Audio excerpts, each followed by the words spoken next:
Arguments लिखोगे ताकि आपकी आउटलाइन से वो आप अपनी आउटलाइन अंदर ना तो सेंटेंसेस लिख सकते हैं, लेकिन आप कल परमिशन दी थी कि बड़े आप इंपेरेटिव सेंटेंस भी लिख सकते हो, इंटरोगेटिव सेंटेंस भी लिख सकते हो। आपकी आउटलाइन सूरत में फ्लॉलेस होनी चाहिए, क्या आपकी आउटलाइन के अंदर चाहिए और आपकी प्रेजेंटेशन जो है वो बहुत खूबसूरत होनी चाहिए। अब प्रेजेंटेशन के लिए क्या करेंगे, मैं सबसे पहले थोड़ा सा प्रेजेंटेशन पे बात करता हूँ, देन मैंने आपका एक छोटा सा कल टेस्ट लिया था, वो फिर मैं आपको वो बताऊंगा। अब करेंगे ये कि सबसे पहले पहला पेज जो है वो हाफ पेज जो है, आप सबसे पहले बेटे ब्लैक या ब्लू के साथ ये टॉपिक लिखेंगे और अपना पूरा टॉपिक लिखेंगे। देन दूसरे कलर के साथ बड़े आप ये आउटलाइन मार्कर के साथ लिखेंगे। आप सबसे पहली हेडिंग देंगे इंट्रोडक्शन मार्कर के साथ, और ये ज्यादा मुझसे हुआ नहीं है, ये ना कोशिश करें 1 2 3 ना थोड़ा सा आगे से शुरू करें। देन आप दूसरी हेडिंग देंगे बड़े काज ऑफ टर्म, इनको एबीसी लिखना है, आर्गुमेंट को 1 2 3 लिखना है, सब आर्गुमेंट को छोटा एबीसी लिखना है। और ये अगर ब्लैक बॉल पेन से आर्गुमेंट बॉल पेन या पेन से होंगे या पॉइंटर से होंगी, अगर इसको ब्लैक कर रहे हो तो इनके तो आगे लिखना है, ब्लू करो सेमीकोलन डाल के। इसी तरीके से जब आपकी आउटलाइन, तो यहाँ पे आप एक कंप्लीट लाइन खींचेंगे, पूरी लाइन। उसके बाद दोबारा टॉपिक की कोई जरूरत नहीं, आप एसे की हेडिंग देंगे और उसके नीचे जितनी भी आपकी आर्गुमेंट्स होंगी सारी की सारी उसके नीचे। देन यहां से आप ऐसे लिखेंगे और पूरे के पूरे ऐसे में बड़े किसी भी किस्म की इसके अलावा आपकी हेडिंग नहीं आनी चाहिए। अब आते हैं बेटे टाइम मैनेजमेंट कैसे करनी है, टाइम कितना लगाना है। ऐसे जब आप अपना टॉपिक सिलेक्ट करेंगे ना, आगे मैं सिलेक्शन ऑफ टॉपिक में बात करूंगा। You will go to the last page, आप आखिरी पेज पे जाएंगे और आखिरी पेज पे जाकर ना आप सबसे पहले वहां पे बैठे RW लिखेंगे। RW स्टैंड पर रफ वर्क, RW लिख के बड़े रफ वर्क करेंगे। सबसे पहले बड़े आपने इंफॉर्मेशन को गैदर करना है जिसको आप ब्रेनस्टॉर्मिंग करनी है। और जब भी आप ब्रेनस्टॉर्मिंग करेंगे ना, दो चीजों को ख्याल रखेंगे। पहली बात यह है कि नेवर बी क्रिटिकल, आप कभी भी बेटे क्रिटिकल नहीं होंगे, क्योंकि अगर आप क्रिटिकल होंगे ना तो बड़े फ्लो ऑफ थॉट जो होता है ना वो मिनिमाइज होना शुरू हो जाता है। ये ऐसे ही है कि ये हमारे बड़े जो सर्च इंजन होते हैं ना, जैसे कि Draz.com है, अगर आप ज्यादा फिल्टर लगा देंगे ना तो आपके पास बेटे जो रिजल्ट है ना वो कम होने शुरू हो जाएंगे। सो इस वजह से सबसे पहली चीज ये है कि नेवर बी क्रिटिकल, बेटे आपने कभी भी किसी सूरत में क्रिटिकल नहीं होना, और जो भी चीज आपको याद आ रही है ना उस चीज को लिखते जाओ। दूसरी बात यह है कि आपने शॉर्ट हैंड में लिखना है, हर बंदे की अपनी शॉर्ट हैंड होती है। मसलन बेटे आप वार एंड टेरर लिख रहे हैं तो WOT लिखो, आप एंड लिख रहे हैं तो एंड को ऐसे लिखो, आप बिटवीन लिख रहे हो तो BW लिखो, आप बेटे पाकिस्तान लिख रहे हो तो PK लिखो। सो हर बंदे की बड़े अपनी शॉर्ट हैंड होती है, आप अपनी शॉर्ट हैंड में लिखेंगे। अब ब्रेन स्टॉर्मिंग करने के बेसिकली 3 तरीके होते हैं। सबसे पहला तरीका होता है हेडिंग में, क्योंकि आगे भी आपने हेडिंग बनानी होती है। आप सबसे पहले इधर इंट्रो की हेडिंग बना लें, देन बड़े सारी काजेस की हेडिंग बना लें और इन हेडिंग को फिल करना शुरू कर लें। हेडिंग नहीं है, दूसरा तरीका होता है बेटे फ्री राइटिंग। आप हेडिंग ना करें, फ्री राइटिंग करें, जितनी भी चीजें आ रही हैं सारी की सारी चीजों को ऐसे लिखना शुरू कर दो। और अगर ये भी नहीं है तो बेटे कुछ लोग लूपिंग ट्री सा बनाते हैं, ये एक ट्री बनाते हैं, ये सारी की सारी बेटे काजेज इधर लिखेंगे, सारे के सारे बेटे कंसिक्वेंसेस जो हैं वो इधर लिखेंगे, सारे के सारे सॉल्यूशन जो हैं वो इधर लिखेंगे। ये ट्री बनाते हैं, लेकिन मेरा ख्याल में इन तमाम तरीकों से जो बेहतर तरीका है वो हेडिंग है, क्योंकि आगे भी बेटे आपने हेडिंग बनानी होती है। सो मेरे ख्याल में जो सबसे बेहतर तरीका है वो हेडिंग का। इसके बाद आता है बेटे ऑर्गेनाइजेशन ऑफ इंफॉर्मेशन। यहां पे आप बहुत ज्यादा क्रिटिकल हो जाएंगे। यहां पे एक सबसे पहले बेटे होता है सिलेक्शन।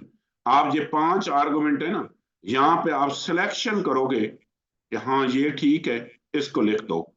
ये आप रैंकिंग करेंगे इस बुनियाद पे, नॉलेज की बुनियाद पे। किन चीजों की नॉलेज ज्यादा होगा बेटे उन चीजों को पहले लिखोगे। रेलिवेंसी की बुनियाद पे कुछ चीजें ज्यादा रेलिवेंट होती हैं, कुछ कम रेलिवेंट होती हैं। और स्कोप की बुनियाद पे, स्कोप का मतलब क्या है, सपोज करते हैं आप एजुकेशन पे लिख रहे हो, आपके पास 3 कोटेशन है, एक सर सैयद अहमद खान की है, एक इल्हाम इकबाल की है, एक कायदे आजम की है। तो यकीनी बात है एजुकेशन पे लिख रहे हो तो आप सर सैयद अहमद खान को लिखोगे, इसको स्कोप कहते हैं। हम सपोज करते हैं आपके पास एक इंटरनेशनल राइटर है, एक लोकल राइटर है। इंटरनेशनल राइटर वेल नोन नहीं है, लोकल बहुत वेल नोन है, तो यकीनी बात है आप लोकल को लिखो। आप नॉलेज की बुनियाद पे और रेलिवेंसी की बुनियाद पे और स्कोप की बुनियाद पे हो सकता है बेटे जो पहला पॉइंट है इसके सामने आपको नंबर 10 लिखना पड़े। हो सकता है बेटे दूसरे वाला जो है इसको नंबर 1 लिखना पड़े। इसका मतलब यह है कि जब मैं ओरिजिनल आउटलाइन बनाऊंगा तो मैं ये आर्डर फॉलो करूंगा। सो इसको क्या बोलते हैं, इसको हम प्लेसमेंट जो है, अब ये जो कुछ हो था इसको मैं ओरिजिनल मेरी जगह जो है वहां पे लिख दूंगा, मेरी आउटलाइन बन जाएगी। और बेशक बड़े एक अच्छी आउटलाइन पे जो आपका टाइम लगता है 45 मिनट से लेके 1 घंटा हमेशा लगता है, मिनिमम 45 मिनट लगते हैं और डिसेंट 1 घंटे तक आपकी आउटलाइन पे टाइम लगता है। ठीक हो गया। बेशक। अच्छा, अब ये जो कुछ बनना है बड़े आप जो रेलिवेंट जगह है वहां पे लिखेंगे। अब बहुत से लोग कहते हैं कि सर अगर मैं रफ आउटलाइन पहले बना लूं ये बाद में बना लूं, बड़े इसके नुकसान ज्यादा हैं, फवायद कम है। पूछा जाए आप ऐसा क्यों करना चाहते हैं, वो जवाब देते हैं सर कोई अहम चीज याद ना आ जाए। टेसन बेटे अगर ये इतनी अहम होती तो ये पहले याद आ जाती, ये अहम नहीं है तो आपको याद नहीं है। अगर ये अहम होती तो यकीनी बात है आपको पहले याद आ जाती। दूसरी बात है, आउटलाइन को बाद में बनाने के नुकसानात के हैं। पहला नुकसान ये है कि बड़े आप कितनी जगह छोड़ेंगे, कितना टाइम छोड़ेंगे। अगर आप जगह कम या ज्यादा छोड़ेंगे तो आपकी आउटलाइन पहला इंप्रेशन ही आप खराब कर देंगे।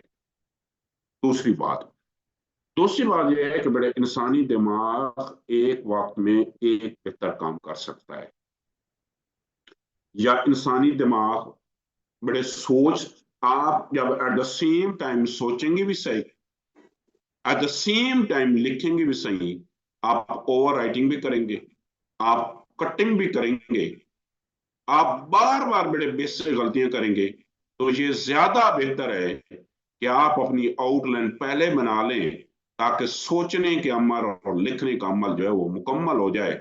उसके बाद आपका फोकस जो होगा वो लिखने पे होगा, सोचने पे नहीं होगा। सो इस वजह से आप हर सूरत में अपनी आउटलाइन को पहले बनाएं। मैं सवाल लेता हूं, अब आते हैं।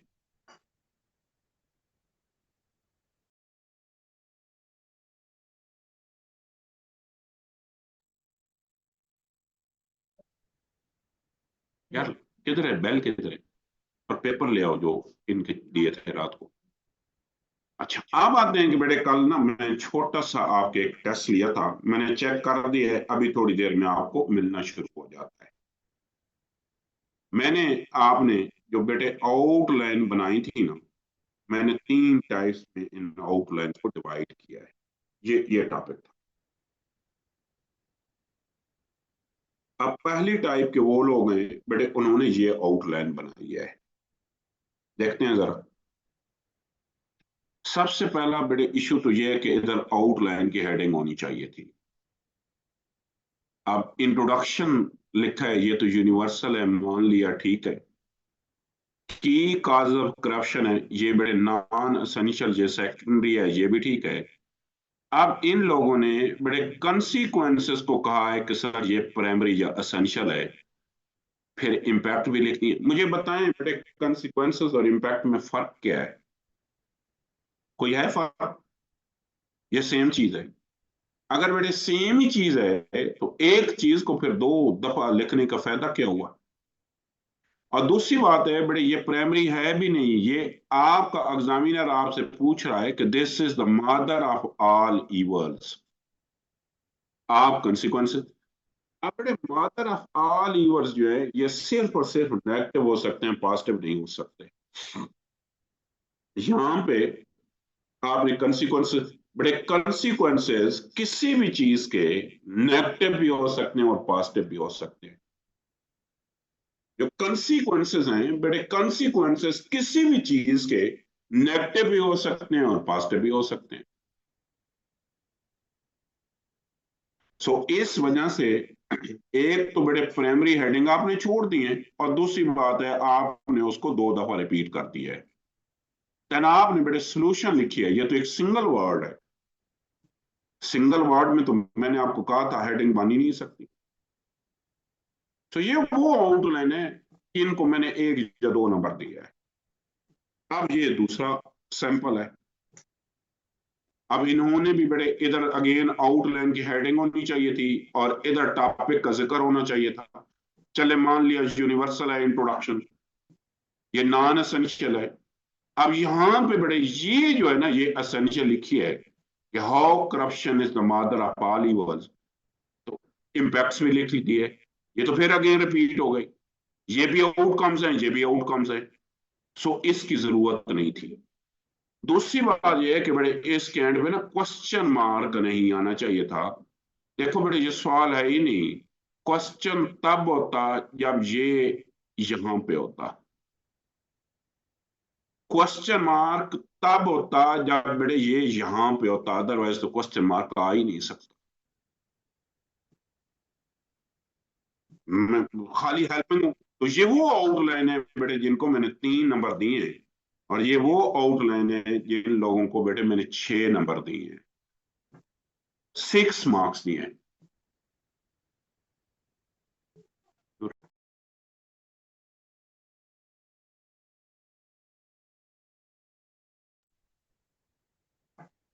अब सबसे पहले ये देखो बेटे, यूनिवर्सल दी मैंने, ये नॉन एसेंशियल थी, इसके वजह से इसके नीचे आर्गुमेंट्स की तादाद कम है। ये बड़े एसेंशियल थी, इसके नीचे आर्गुमेंट्स कम ज्यादा है। और ये अगेन नॉन एसेंशियल, और कंक्लूजन के नीचे हम कुछ भी नहीं लिखते। इन लोगों को बेटे मैंने 6 नंबर भी दिए, 6 मार्क्स भी दिए।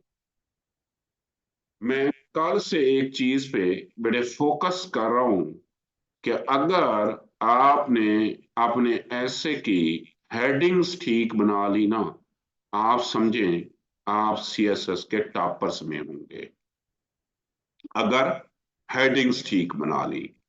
अब यहाँ पे सवाल पूछ लेते हैं, जहां तक जितने भी सवाल हैं, और आज मैं 1 घंटा टाइम दूंगा और फुल फ्लैज आउटलाइन लिखूंगा। सबसे पहले क्वेश्चन है जी अनुष्य इशफाक का। जी अनुष्य बताएं। सर मुझे प्राइमरी और सेकेंडरी हेडिंग में कंफ्यूजन हो रही है, डिफरेंस समझ में नहीं आ रहा। बट एसेंशियल याद है? एसेंशियल, हाँ जी। अच्छा बेटे, प्राइमरी हेडिंग या एसेंशियल हेडिंग वो चीज होती है जो आपका एग्जामिनर आपसे पूछता है। अब 1 मिनट, इस टॉपिक को बेटे गौर से पढ़ो और लाउडली पढ़ो। Corruption is the mother of all evils in our society. क्या एग्जामिनर ने आपसे पूछा है? करप्शन के बारे में पूछा है। नहीं, करप्शन के बारे में क्या पूछा है? कि कागज करप्शन पूछी है? सोसाइटी। नहीं। क्या पूछा है? उन्होंने बेटे ये आपसे पूछा है कि करप्शन जो है तमाम बुराइयों की जड़ कैसे है, यही पूछा है कि how this is the mother. हाँ जी। तो जो चीज बेटे पूछी जाती है ना, हम उसको प्राइमरी भी बोलते हैं, हम उसको असेंशियल भी बोलते हैं।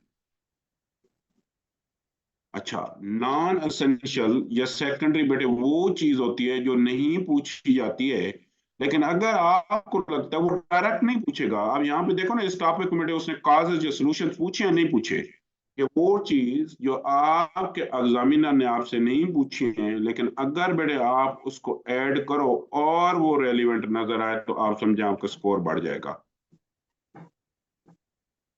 आप ये काजेस और ये सॉल्यूशन जो है बड़े, इनको आप सेकेंडरी भी बोल सकती हो और आप इनको नॉन एसेंशियल भी बोल सकती हो। क्लियर हो गया अनुषे? हाँ जी, ठीक है। अच्छा, और सवाल आपका कोई? नहीं सर, यही था। राशिद आप बताओ। सर ये how corruption is mother of all ills, इसके बाद क्वेश्चन मार्क क्यों नहीं आएगा, इसकी नहीं समझ आई। बेटे देखो, जो इंटरोगेटिव सवाल होते हैं ना, वो होता है जिसमें हेल्पिंग वर्ब हर सूरत में सब्जेक्ट से पहले आता है। इसमें आया हुआ है, खाली डब्ल्यू इससे सवाल कभी भी नहीं बनता। ठीक हो गया राशिद साहब? जी सर। सैम आप बताओ। सर ये मिसाल हम अगर वो आर्ग्यूमेंटेटिव कॉन्सेप्चुअल ऐसे लिखते हैं तो उसमें हम अलग अलग फील्ड से एग्जांपल देंगे, तो हेडिंग्स तो उसमें बढ़ जाएंगी सर। आपने कहा कि मैंने 5 बेटे होनी अभी चाहिए। आपको आर्गुमेंटेटिव पढ़ा दिया है, नहीं नहीं सर, जो बेटे वो पढ़ाया सर है आपने, उस पर फोकस करो। नहीं सर आपने आउटलाइन का कहा ना, इस वजह से कि 5 यूज होंगे, इस वजह से मैंने कहा। बेटे अभी हमने आर्गुमेंटेटिव पे बात ही नहीं की है, ठीक है सर, ठीक। अभी हमने एक्सपोजिटरी पे। जोहेब आप बताएं। सर ये नॉन एसेंशियल्स की अगर हमारे पास आर्ग्यूमेंट्स अगर बढ़े हैं, बट नहीं, मतलब नहीं उसको बढ़ाने, बेटे नॉन असेंशियल को सिर्फ 20% तक महदूद रखना है, असेंशियल पे फोकस ज्यादा देना है। ठीक है सर। नेहा आप बताओ। सर ये जो की काजेज ऑफ करप्शन है और how corruption is a mother of evil, sir इसमें तो सेम आर्ग्यूमेंट्स आ नहीं नो, जाएंगे। एक मिनट। हाउ दिस इज, बेटे हाउ जो है ना, हाउ हमेशा इम्प्लीकेशन को, कंसीक्वेंसेस को इंडिकेट करता है, और की काजेस जो होंगी ये वजूहात होंगी। अच्छा सर, इसमें हम कंसिक्वेंसेस लिखेंगे जी हाउ वाले में। जी जी, हाउ वाले और में सर, बेटे जी सर, जी। सेकंड क्वेश्चन ये है कि सर अगर सोल्यूशन के बजाय हम वे फॉरवर्ड लिख सकते हैं। बेटे सोल्यूशन और वे फॉरवर्ड एक ही चीज होती है, फॉरवर्ड भी देना। ठीक है, और कंक्लूजन से पहले हम केस स्टडी दे आप सकते देना हैं। चाहें थोड़ी देना चाहें तो दे दें, ना देना ये आपकी मर्जी है बेटे। ठीक है सर, थैंक यू। उमर मुबारक आप बताओ। सर ये मैंने जब ऐसे की हेडिंग पढ़ी है, corruption is the mother of all evils in our society, तो मेरे माइंड में कॉजेज नहीं आए, मेरे माइंड में आया है कि इसको मैंने हाउ करना है, कि हाउ करप्शन इज द अब मदर। ना उसके देखो बाद बेटे, जब तक काजेस तो सॉल्यूशंस आनी लिख नहीं दिए है, हैं तो। एक मिनट, काजेस तो माइंड में आनी ही नहीं है, वो कोई पूछी गई है आपसे, वो तो नॉन असेंशियल है। नॉन असेंशियल वो होती है जो नहीं पूछी गई है, लेकिन ऐड करते हैं तो वर्थ देता है।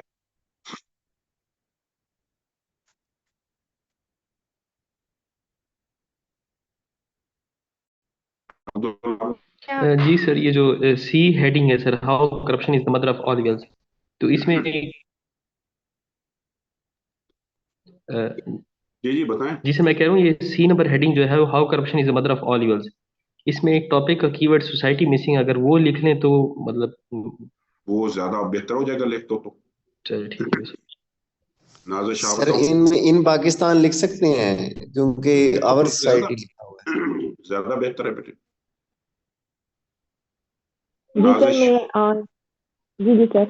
सर मुझे थोड़ा यूनिवर्सल हेडिंग समझ नहीं आई, थोड़ा सा कुछ बता सकते बड़े यूनिवर्सल वो हेडिंग होती है जो हर सूरत में पूछी जाए। इंट्रोडक्शन जो है वो भी यूनिवर्सल है, और कंक्लूजन जो है वो भी यूनिवर्सल है। हैं? ओके। साजिद हुसैन शाह। क्वेश्चन ये है कि जो आपने रफ आउटलाइन बनवाई है सर ये कि ऐसे की बनानी है, अगर हम कंफ्यूज हो कि एक से ज्यादा ऐसे हमें भी कौन सा इनमें से बेहतर आता है, तो फिर फिर हम एक बड़े से आपसे ज्यादा ऐसे टाइम की ही, रफ आउटलाइन बना सकते हैं। आप 3 की बनाओगे तो 3 घंटे तो फिर आप आउटलाइन ही बनाते रहोगे, फिर ऐसे कब लिखोगे? देखो बेटे, नहीं सर, एक ऐसा ही सर जी ऐसा जी, भी तो हो सकता है कि एक से ज्यादा ऐसे बंदा कंफ्यूज हो जाए कि इनमें से कौन सा मुझे अच्छे तरीके से याद है या अच्छे तरीके से मैं इसको लिख पाऊंगा। अगर बेटे 2 पे बनाओगे तो ब्रेनस्टॉर्मिंग 1.5 घंटा तो इस पे लगा जाएगा। आप बेटे 2 में से एक जब आप देखोगे ना तो आपको पता होगा कि ये मुझे ज्यादा आता है, ये कम आता है। आगे हम टॉपिक सिलेक्शन ऑफ टॉपिक में ना ये इस सवाल का जवाब मैं आपको दूंगा। ओके सर, थैंक शाह बताओ। जी सर, मुझे केस स्टडी का बता दें, उसकी समझ नहीं आई।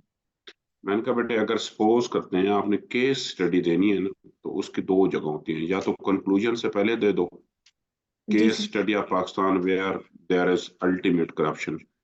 या अगर जो आप काजेज लिख रहे होते हैं, जो सोल्यूशन लिख रहे होते हैं, वहां पे लिख दो, उनके नीचे लिख दो। जी ठीक है सर। आसिफ इकबाल, आप बताओ। सर वो आज वाला टॉपिक जरा रिवाइज करवा दीजिएगा, वो जरा क्या कर दो? सर वो आज वाला टॉपिक रिवाइज करवा दें, क्योंकि वो हमने क्विकली पढ़ा है तो थोड़ा सा उसमें कुछ चीज़ें मिसिंग हो गई हैं। मैंने वैसे ज्वाइन तो प्रॉपर टाइम पे किया, लेकिन मिसिंग हो गई जी जी, थोड़ी मैं सी। कर देता हूँ। सर अफीफा, आप बताओ। सर वो साजिद भाई कह रहे थे कि मतलब हमने कौन सा टॉपिक पे हम 2 टॉपिक पर लिख लें, तो वहां पर सर एक ही टॉपिक बंदे को अपना सगा लगता है, मतलब उस पर प्रॉपर एक ही टॉपिक, मतलब ऐसे लगता है बंदे मैंने को तो इसी वजह से कहा है कि बड़े 2 पे नहीं आउटलाइन बनाओगे, एक पे ही बनाओगे। ऐसी ऐसी। अफीफा, आप बताओ। जी सर, मैंने पूछना था कि ये कॉजेज जो है ये नॉन एसेंशियल्स है, तो अगर हम इनको स्किप कर दें, कोई इशू नहीं, अगर बेशक कर दो। चले ठीक है सर, ये पूछना। नेहा, आप बताओ। जी सर, मुझे ये भी पूछना था कि सर अगर हम काजेज या इम्पैक्ट्स लिख रहे हैं, फॉर एग्जांपल वो 7-8 से ज़्यादा हो जाते हैं, तो सर कोई सीनियर्स कहते हैं कि मतलब कि ऐसे डायरेक्ट नहीं लिखना चाहिए, क्योंकि उसकी उसकी भी सब हेडिंग देनी चाहिए, क्योंकि ये एग्जामिनर को वो इम्प्रेशन नहीं पड़ता है। बेटे मैंने यही तो कहा है कि जब आप आर्गुमेंट्स लिखती हो तो आर्गुमेंट्स के नीचे सब आर्गुमेंट्स लिखते हो। क्या लिखते हो? मसला सब। आपने तो वो वही था कि बेटे वो इम्प्रेशन अच्छा क्रिएट करते हैं। तो ठीक है सर, ठीक है। रेहान, आप बताओ।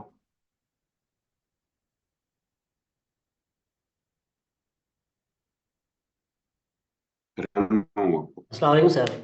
सर जी मेरा क्वेश्चन ये है कि क्या हम पहले से ही जहन बना के जाएंगे कि हमने डिस्क्रिप्टिव ऐसे लिखना है, या नहीं बेटे, आप बिल्कुल पहले से नहीं, वहां पे देखेंगे जो ऐसे आपको अच्छा आता होगा आप वो अटेम्प्ट करोगे। Thank you sir. मारिया, आप बताओ। सर मेरा क्वेश्चन ये है कि सर जिस तरह से हमने लिखा कि कॉजेज ऑफ करप्शन, तो सर इसके अंदर अगर हम एक ही हेडिंग लिखें, मतलब कि कॉजेज ऑफ करप्शन, या अगर लिखें सोल्यूशन टू मिनिमाइज करप्शन, तो सर इसके नीचे एक ही हम मेजर हेडिंग्स मतलब कि बनाए, इसमें हमने दो दो बनाई है ना, तो सर ज्यादा हमारे आर्गुमेंट्स इसमें ही हो मदर ऑफ ऑल इवल्स पे, तो सर वो ठीक रहेगा ना? यही कह रहा है कि इनको बड़े 2 इस वजह से कि इन पे एक पैराग्राफ इधर होगा।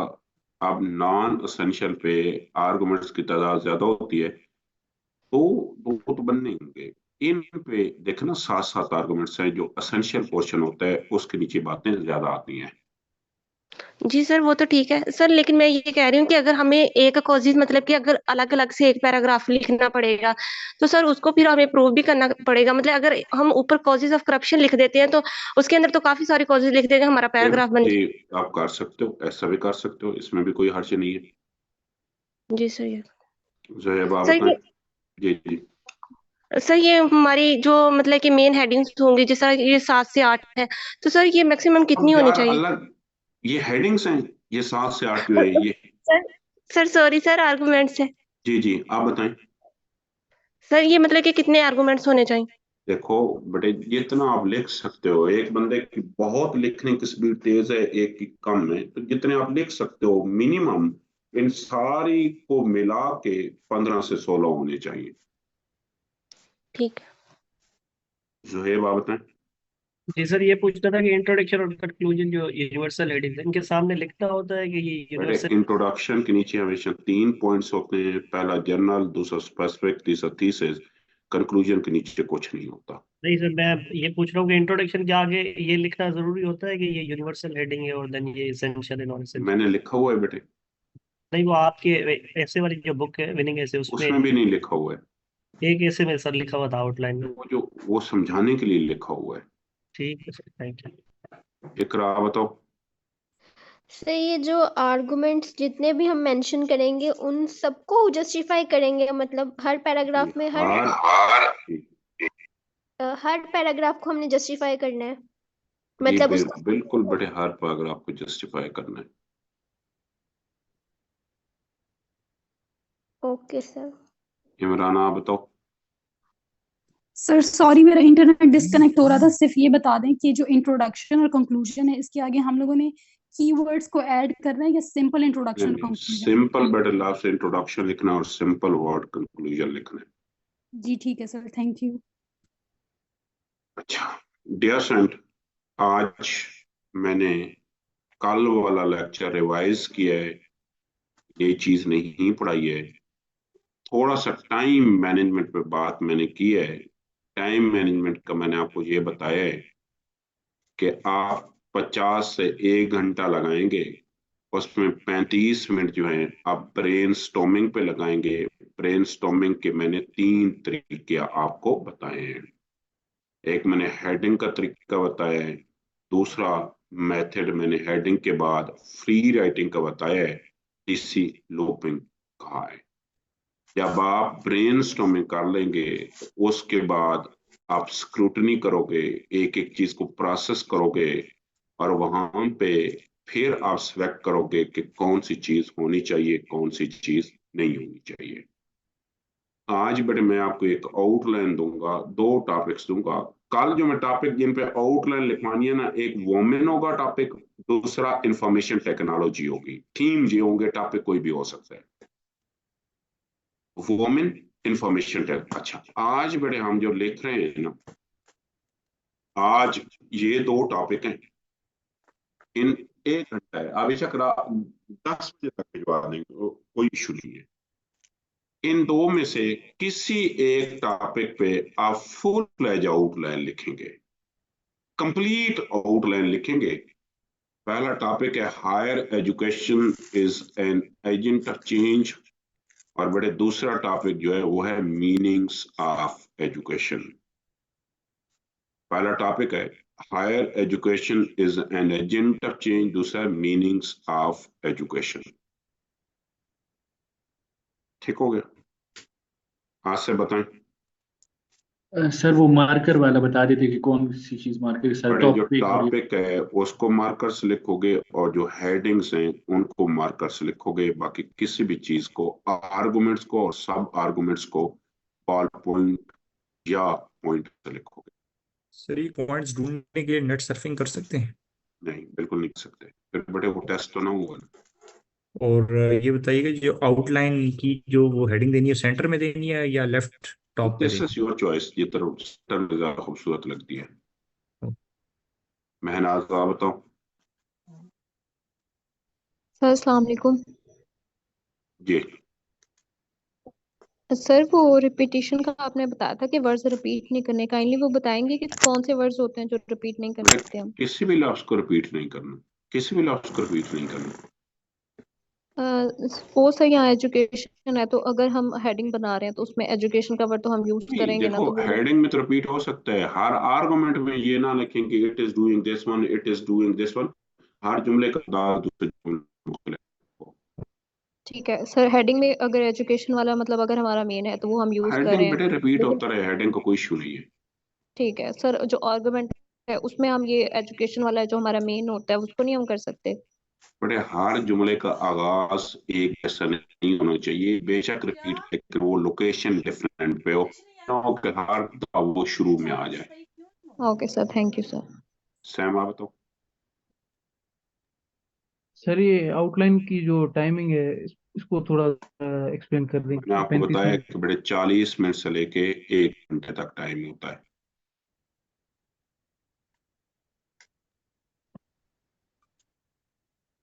इमरान आप बताएं।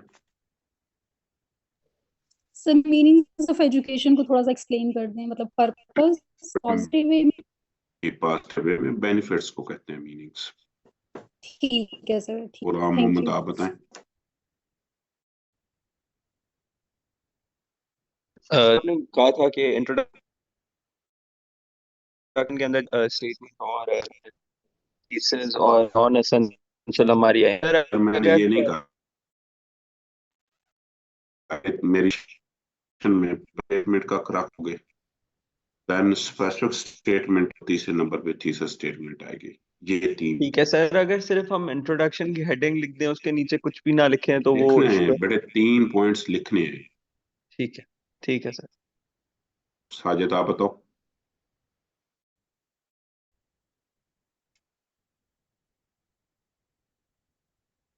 साजिद मैं सुन रहा हूँ आपको। मेरा क्वेश्चन ये है कि कोई भी हम आउटलाइन में आते हैं किसी ऐसे की, उससे ऐसे जो ऐसे लिखते हैं उससे पहले टॉपिक लिखते हैं या नहीं लिखते? अगर बेटे टॉपिक नहीं हो गए तो मुझे क्या पता चलेगा कि आप किस चीज पे आउटलाइन बना रहे नहीं हैं। सर, मेरा कहने का मतलब वर्ड टॉपिक, वर्ड सेंटेंस तो सर। आपकी बेटे मर्जी है, लिख दो ना लिखो, लिखो तो ज्यादा बेहतर है ताकि पता चलेगा ये टॉपिक है। Okay sir. फरवा आप बताएं। सर मैंने ये पूछा कि ये जो ऊपर वाला higher education is an agent of change, ये सर आर्गुमेंटेटिव ऐसे ये नहीं, कौन एक्सपोजिटरी है बेटे, एक्सपोजिटरी है सर, ये कैसे?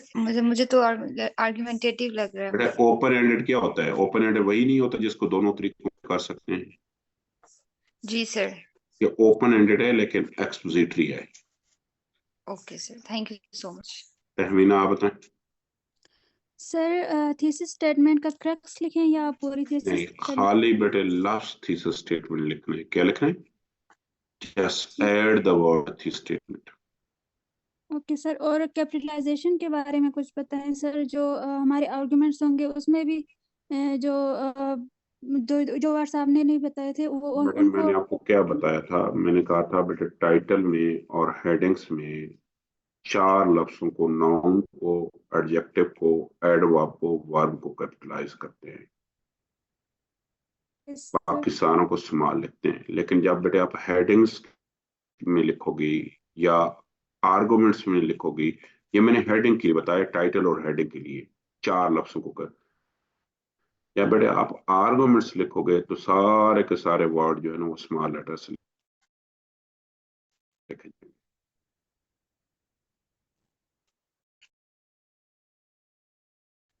रेहान बताएं। मैं सुन रहा हूँ रेहान आपको। मेरा क्वेश्चन है सर, कंक्लूजन जब हम आर्गुमेंटेटिव ऐसे कंक्लूजन सर लिखते हैं तो पहले हम सर डिस्कोर्स मार्कर के साथ सर हम थीसिस स्टेटमेंट लिखते हैं और फिर उसके बाद सर जो है हम उसके बाद से सर हम अपोनेंट का स्टांस सर फिर लिखते हैं, फिर उसको पहले अपोनेंट का स्टांस लिखते हो, फिर उसको रिफ्यूट करते हो, फिर अपना स्टांस रखते हो, टॉपिक को रीडिफाइन करते हो, कोटेशन लिखते हो। जी ठीक है sir, thank you sir. Sir meeting हो सकती है। अब्दुल्ला आप बताएं। जी सर, लेक्चर के रेलेवेंट तो नहीं लेकिन क्वेश्चन मार्क के रिलेटेड है सर। जिस तरह बुक है सर, व्हाई नेशंस फेल, तो वो तो एक क्वेश्चन है उसके एंड पे, लेकिन क्वेश्चन मार्क नहीं है, तो वो वैसे नहीं है कोई कैसे ग्रामर? यार, कैसे सवाल है बेटे? मैंने आपको कहा है कि सवाल वो होता है, खाली WH से सवाल नहीं बनता।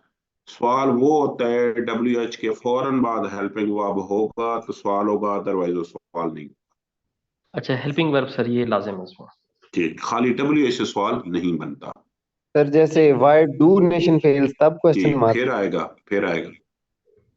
चलिए सर, थैंक यू। राशिद आप बताओ। सर मेरा क्वेश्चन था वर्ड काउंट से रिलेटेड। सर आपने एक्सप्लेन किया था कि जो हमारा इंट्रोडक्शन है वो 180 टू 220 वर्ड्स का होगा, तो कुछ हमारे वर्ड्स आउटलाइन में भी आएंगे, तो सर इस लिहाज से हमारे जो बाकी बॉडी पैराग्राफ्स हैं उनमें कितने वर्ड्स एवरेज आएंगे तो हमारा? ऐसा कोई बॉडी पैराग्राफ का ऐसा रूल नहीं है। वो 100 से 120 लफ्ज होते हैं एक बॉडी पैराग्राफ में, ऐसा कोई रूल नहीं है। जी सर, तो हमारे लेट से 15 सर हों बॉडी पैराग्राफ 15 तो से 16 हो जाए बेटे। सुन जाएंगे तो फिर वो कवर कर देगा। जी ठीक है सर, थैंक यू सर। आसफा आप बताएं। अस्सलाम वालेकुम सर। सर वो हमें आउटलाइन आपने दी है, ये कितने पेजेस तक हम ले जा सकते हैं? मिनिमम 2 पेज है, मैक्सिमम की लिमिट नहीं है। ठीक है सर। साजिद और ये आप सर सबमिट कब जी तक करवानी है? तक। ठीक है। साजिद साहब बताएं। सर कंक्लूजन से मुतालिक क्वेश्चन है कि सर कंक्लूजन में हम पहले डिस्कोर्स मार्कर लिखते हैं, फिर थीसिस लिखते हैं सर, उसके बाद अपोनेंट ट्रांस लिखते हैं या अपना? मुझे आर्गुमेंटेटिव ऐसे होता है तो डिस्कोर्स मार्कर होता है, थीसिस स्टेटमेंट होती है, पहले अपोनेंट का स्टांस होता है, देन आपका स्टांस होता है, दोबारा डिफाइन करते हो, फिर कोटेशन होती है। एक्सक्लूसिविटी होती है तो डिस्कोर्स मार्कर होता है, थीसिस स्टेटमेंट होता है, पहले कॉन्स आते हैं, फिर प्रोज आते हैं, देन आप टॉपिक को डिफाइन करते हो, एंड विथ कोटेशन लिखते हो। Okay sir, thank you. Yes sir, आपके पास 10 बजे तक टाइम है, you can leave the meeting.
ये 1-1 रुपए किसके हैं? यार ये सबके के मैंने रखे हैं, ये बाहर से देखेंगे।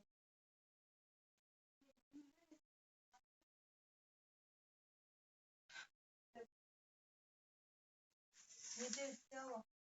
फेंक देती तो बच्चे उठा लेते। नीचे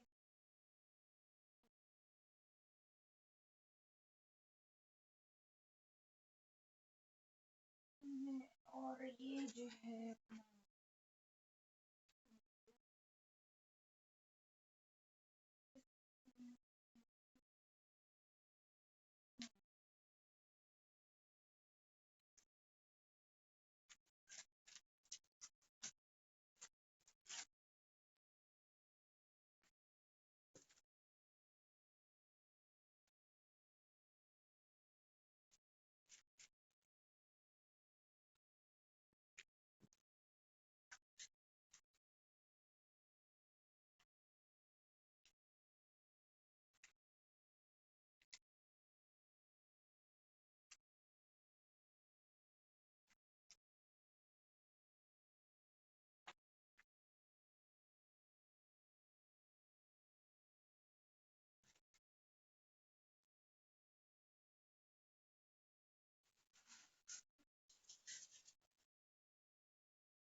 नहीं